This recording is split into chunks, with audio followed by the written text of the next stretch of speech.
नमस्कार दोस्तों, मैं ओमपाल सिंह फिर से हाजिर हूँ आपके सामने एक नई कहानी लेकर। एक लड़की राधा की, जिसको उसका प्यार तो नहीं मिला, बस मिली तो सिर्फ मौत।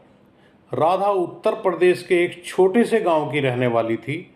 उसकी मासूमियत और सरलता ने उसे गांव की सबसे प्यारी लड़की बना दिया था। उसके परिवार में माता पिता और एक छोटा भाई था।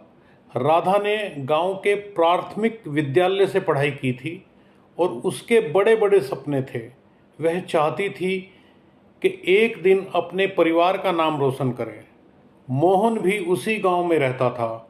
उसके पिता एक छोटे व्यापारी थे और उसकी माँ घर की देखभाल करती थी। मोहन होशियार और मददगार लड़का था, जो सभी के साथ मिलजुल कर रहता था। राधा और मोहन बचपन से ही अच्छे दोस्त थे। समय के साथ उनका यह दोस्ताना रिश्ता गहरा होता गया और वे एक दूसरे से प्यार करने लगे। यह प्यार सरल और सच्चा था, बिना किसी शर्त के। लेकिन वे जानते थे कि यह प्रेम उनके परिवार और समाज के लिए आसानी से स्वीकार्य नहीं होगा। दोनों की जाति अलग थी और उनके परिवारों की मानसिकता भी अलग थी। फिर भी उन्होंने यह तय किया कि वे अपने प्यार के लिए लड़ेंगे और एक दिन समाज को बदल कर दिखाएंगे। समय बीतता गया और उनके प्यार की खबरें फैलने लगी। गांव में लोग उनके संबंध के बारे में बातें करने लगे। धीरे धीरे ये बातें परिवारों तक भी पहुंच गई। राधा के माता पिता को यह सब सुनकर बहुत गुस्सा आया। वे नहीं चाहते थे कि उनकी बेटी एक छोटी जाति के लड़के के साथ जीवन बिताए। मोहन के परिवार में भी इसे सहजता से नहीं लिया, लेकिन उन्होंने उतनी कठोरता से नहीं दिखाई जितनी राधा के परिवार ने दिखाई। राधा और मोहन ने यह महसूस किया कि अब उनके गांव में रहना मुश्किल हो गया है।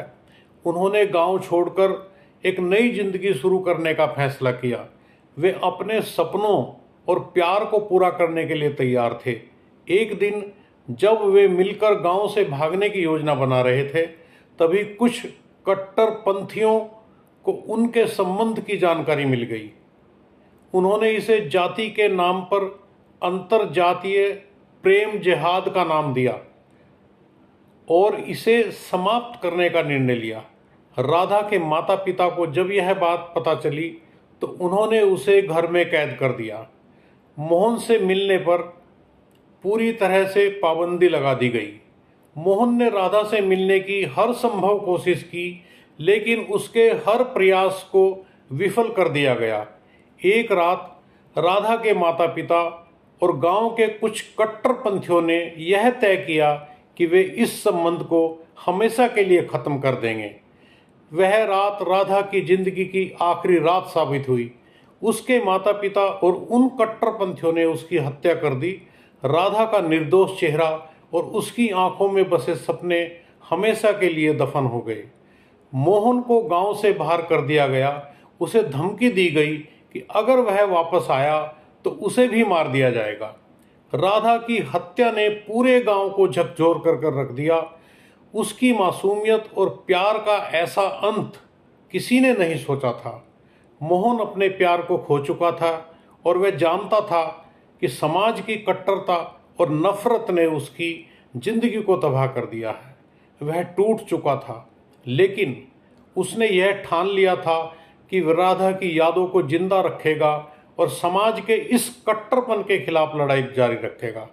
राधा और मोहन की कहानी एक ऐसी त्रासदी है जो समाज के कट्टर विचारों, पूर्वाग्रहों की वास्तविकता को दर्शाती है। यह कहानी उन लोगों के लिए एक संदेश है जो धर्म और जाति के नाम पर नफरत फैलाते हैं और प्यार को बर्बाद करते हैं। प्रेम की कोई धर्म या जाति नहीं होती और हमें यह समझना होगा कि प्रेम और समझदारी से ही हर समाज को बेहतर बना सकते हैं।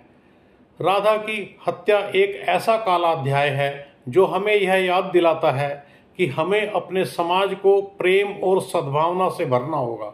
धन्यवाद।